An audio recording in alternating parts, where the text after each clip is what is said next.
यहाँ अगर आए हैं ना तो आपने हमें बुलाया है, हम तब आए हैं। हमने कितने सांचों में ढल के आए हैं, कितने सांचों में ढल के आए हैं, ख्वाब की तरह पल के आए हैं। तुम सिफारिश से जहां पहुंचे हो, हम वहां खुद ही चल के आए हैं। तो हमें तो बुलाया गया, हमें तो माटी का वृक्ष नहीं जिसको नदियों ने सींचा है, बंजर माटी में पलकर मैंने मृत्यु से जीवन खींचा है। इमरान प्रतापगढ़ी जी, आप भी जानते हैं आज तक जैसा मंच है नहीं। मैं महाराष्ट्र गई, शरद पवार से लेकर नाना पटोले ने मुझे इंटरव्यू दिया। क्यों दिया? क्योंकि उनको पता है कि हमारी क्रेडिबिलिटी और सर्वश्रेष्ठता पूरी दुनिया में धमक रखती है, और वो किसी एक व्यक्ति के बोलने से ना तो ऊपर चढ़ती है ना गिरती है। कुछ चीजें स्थायी होती हैं। तभी आप भी आए हैं, आपके कुछ प्रशंसक आगे की कतारों में बैठे हैं, वो भी इसीलिए आए हैं क्योंकि उनको पता है कि यहाँ पर से जो हम वीडियो एडिट कर करके डालेंगे वो वायरल होगा। अंजना जी देखिए, तुम्हारी बज़्म के बाहर भी एक दुनिया है। मेरे हुजूर बड़ा जुर्म है ये बेखबरी। आज तक बहुत अच्छा संस्थान है, मैं किसी एक संस्थान को क्रिटिसाइज नहीं कर रहा हूँ। तो बाकियों का भड़ास यहाँ मत निकालिए। हम यहाँ अगर आए हैं ना तो आपने हमें बुलाया है, हम तब आए हैं। बिल्कुल हमारे मेहमान हैं आप। हमने कितने सांचों में ढल के आए हैं, कितने सांचों में ढल के आए हैं, ख्वाब की तरह पल के आए हैं। तुम सिफारिश से जहां पहुंचे हो, हम वहां खुद ही चल के आए हैं। तो हमें तो बुलाया गया, हमें तो बुलाया गया है। और मैं आने और बुलाने के इस बहस में नहीं पड़ना चाहता, लेकिन मैं एक बात ये कहना चाहता हूं कि नेता देखिए, मैं बात पूरी कर लूं उसके बाद, देखिए मैं आपको पूरा मौका दूंगा, मैं आपकी बात का जवाब भी दूंगा।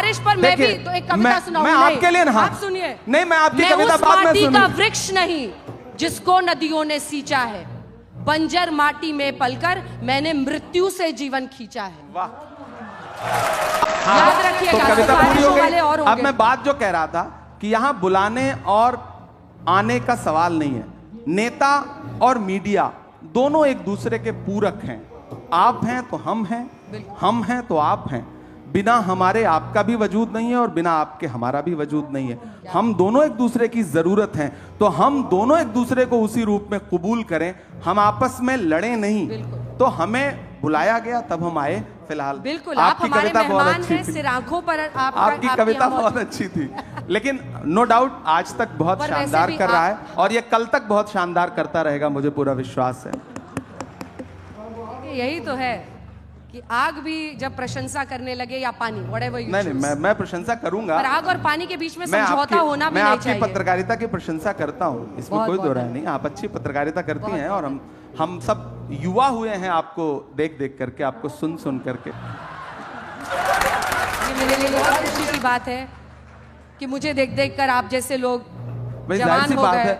हम एक वक्त शायर भी बने और फिर नेता भी बन गए। जब यूनिवर्सिटी में पढ़ रहे थे तो हमें मतलब कुछ चंद लोग हैं, चुनिंदा लोग हैं जिनकी पत्रकारिता सुन रहे थे हम लोग, और हमें लगा कि पत्रकारिता की पढ़ाई करनी चाहिए। तो उसमें आपको क्रेडिट देता हूं मैं इस बात के लिए। अब राजनीति में आ गया, पार्लियामेंट में चला गया, लेकिन उम्र तो कम ही है ना। वजन बढ़ गया, राजनीतिक वजन कह रही हूं मैं। अगले प्रश्न पर आते हैं। अब मुझे लगता है कि सियासत पर हम लोगों ने आग पानी बहुत कर लिया। एक चैलेंज है 30 सेकेंड्स रील वाला चैलेंज, जो इस जनरेशन को ग्रस्त कर रहा है। उनको पता भी नहीं चल रहा और वो एडिक्टेड हो रहे हैं। वॉशरूम जाते हैं तो, स्कूल जब जा रहे होते हैं तो, क्लास में तो शायद मोबाइल ले लिया जाता है, फिर घर पहुंचते पहुंचते वो चैलेंज आप जैसे शायर कैसे उसको काउंटर करेंगे? और एआई का चैलेंज, दोनों पर आपकी राय क्या है? देखिए, मैं गांव से आया था। मुझे तो एक टाइम था कि जब ऑर्कुट का जमाना था, उस जमाने से सोशल मीडिया, मैंने कहा ना, अखबार में एक आपका नाम छप जाता था किसी कवि सम्मेलन मुशायरे की रिपोर्ट में, तो लगता था कि हमने दुनिया जीत ली। लेकिन एक वक्त के बाद समझ में आया कि वो पर्याप्त नहीं है। उसके बाद सोशल मीडिया का कैसे इस्तेमाल हो, इस पे काम शुरू किया। तो हम तो जो हैं, हमारे जैसे लोग जो हैं, वो अमीर इमाम का एक बहुत अच्छा शेर है कि आए हैं और शान से आए हुए हैं हम, आए हैं और शान से आए हुए हैं हम, मिट्टी में आसमान से आए हुए हैं हम, सीना महक रहा है तो हैरत है किस लिए, फूलों के खानदान से आए हुए हैं हम। तो दरअसल हम आए उसी दुनिया से, हमें तो सोशल मीडिया ने ही बनाया। सच बात यह है कि यूट्यूब पे वीडियोस वायरल हो गए, वरना तो एक कॉकस था शायरों का, कवियों का, वो आपको मंच कभी लेने ही नहीं दे रहे। ज्यादा डेमोक्रेटाइजेशन हुआ, लड़ाई ही अलग थी, हमारी तो लड़ाई ही अलग थी। हम किसी गुट का हिस्सा नहीं थे कवि सम्मेलन मुशायरों में। तो या तो दो शर्तें थी, या तो आप उनका बैग उठाइए या तो उनका गिलास उठाइए। हम दोनों से बचे हुए थे। तो उस बचत की वजह से सब दुश्मन थे। लेकिन ये तो भला हो सोशल मीडिया का कि आवाम तक पहुंची। फिर आयोजक पे इतना दबाव रहता था कि भाई इमरान प्रतापगढ़ी को बुलाओ, एक नया सा लड़का आया है, वो अच्छा पढ़ता है। तो उस दबाव की वजह से हम यहां तक पहुंचे, मैं तो मानता हूं। तो सोशल मीडिया का वो दबाव है, उसे प्यार से हैंडल करिए, उस पर अच्छी अच्छी चीजें लिखिए। 30 सेकंड, अब हमें तो पार्लियामेंट में 0 आवर 3 मिनट में बोलना पड़ता है। लंबा सा भाषण है, 3 मिनट में पूरा करना है। तो अभी तो पार्टी की तरफ से, मैं तो बहुत युवा हूं, तो हमारे तमाम सीनियर्स राज्यसभा में है, तो टाइम ही नहीं मिलता पार्टी वाला। तो अब आपको अपनी प्रेजेंस भी दिखानी है, तो 3 मिनट में अपनी बात कैसे रखें, तो वो बिल्कुल 30 सेकंड वाला ही मामला है, वहां के लिए 3 मिनट। तो उसमें कोशिश करते हैं कि अपनी बात रख पाएं और एडजस्ट कर लेता है इंसान। धीरे धीरे ये दौर भी खत्म हो जाएगा। ये जो नई पीढ़ी है ना, ये बहुत दिन तक किसी चीज को सर आंखों पे नहीं बिठा के रखती, ये उतार देगी बहुत जल्दी। रील वाला खुमार भी उतर जाएगा, मुझे पूरा यकीन है। क्या बात है। पीछे से कोई मुझे कह रहा है कि कुछ सुनना चाहते हैं वो लोग। हाँ, क्योंकि अब हम अंत की तरफ बढ़ रहे हैं। बिल्कुल सुना देता हूँ मैं, एक नज़्म सुनाता हूँ। बैठे हैं तो एकदम लय में। अच्छा, उस पे सुनाएं? नहीं, ये आज एक सिस्टम बना हुआ है, इसी पे चलने दीजिए। एक नज़्म सुनाता हूँ। एक दिन हुआ क्या कि पार्लियामेंट में नए नए गए हैं, तो थोड़ा चीखना चिल्लाना ज्यादा, जोश ज्यादा है। तो एक साथ 146 सांसद सस्पेंड किए गए, याद होगा आपको। इतिहास में पहली बार विपक्ष के 146 सांसद राज्यसभा और लोकसभा मिला के सस्पेंड हुए। हम निकले तो मीडिया के साथ ही बाहर खड़े थे, तो उन्होंने व्यंग्यात्मक तरीके से कहा कि सस्पेंड हो गए। तो हमने कहा भाई, आज सस्पेंड ना हुए होते तो अपनी नजरों में गिर जाते, ऐसा लगता कि बुज़दिलों में नाम शुमार हो रहा है, बहादुरों में नहीं। तो बोले आप शायर हैं, शायरी की भाषा में बताइए। तो एक नज्म कही मैंने वहीं पर कि जख्म पर जख्म खा के निकले हैं।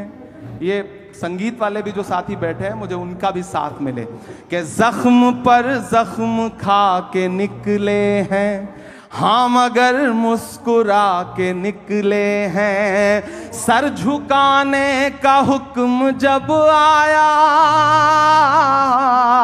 सर झुकाने का हुक्म जब आया, और भी सर उठा के निकले हैं, और भी सर उठा के निकले हैं। और सस्पेंड होके आए थे तो गुस्सा था, तब ये शेर पढ़ा कि हर सितम का जवाब आएगा, देखना इंकलाब आएगा। कल आ ही गया ना कि हर सितम का जवाब आएगा, देखना इंकलाब आएगा। अच्छे दिन का किए थे जो वादा, उनका दिन भी खराब आएगा, उनका दिन भी खराब आएगा। हम तो निकले हैं मुस्कुराते हुए, हम तो निकले हैं मुस्कुराते हुए, और वो तिल मिला के निकले हैं, और भी सर उठा के निकले हैं।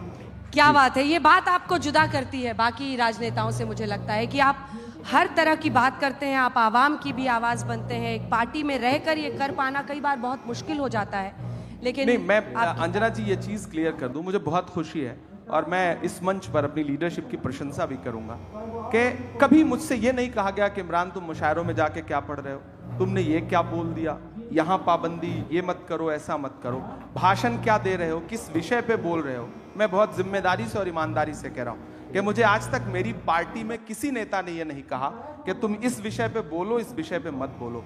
उन्हें भरोसा है और शायद मैं उसके साथ न्याय कर रहा हूं। मैं कवि सम्मेलन मुशायरों में जाता हूं, सारे विषयों पे कविताएं पढ़ता हूं और मुझे कभी नहीं रोका जाता। हाँ, जब मैं राजनीतिक मंचों पे खड़ा होता हूं तो राजनीतिक लहजे में बात करता हूं, वहां मैं शेर पढ़ता हूं कि खौफ नहीं जिसे मुरझाने का, मैं उस गुल के साथ खड़ा हूं। कैसा भी दौर आए लेकिन मैं राहुल के साथ खड़ा हूं। कल भी खुल के साथ खड़ा था, आज भी खुल के साथ खड़ा हूं। कैसा भी दौर आए लेकिन मैं राहुल के साथ खड़ा हूं। तो मैं वहां अपनी बात रखता हूं, लेकिन बाकी जगह पे मुझे स्वतंत्रता है। इतनी तारीफ मैं कांग्रेस पार्टी की इसलिए करूंगा मैं वहां उनका सांसद होने के नाते, कि मुझे कहते हैं कि आप कवि सम्मेलनों में जाया करो, आप अपना बेस जो है, जो अपनी पुरानी आपकी दुनिया है, उस दुनिया को छोड़ो मत, राजनीति में आकर के पूरी तरह से राजनीति के मत हो जाओ। मुझे ये चीज, मतलब ये राहुल जी ने मुझसे कही है, मैं इस मंच पे ये मतलब बता रहा हूं, तो मुझे ये चीज अच्छी लगती है। वो इतनी स्वतंत्रता वहां पर है कि आप लिख पढ़ सकते हैं, बाकी जगहों पे मुश्किल है।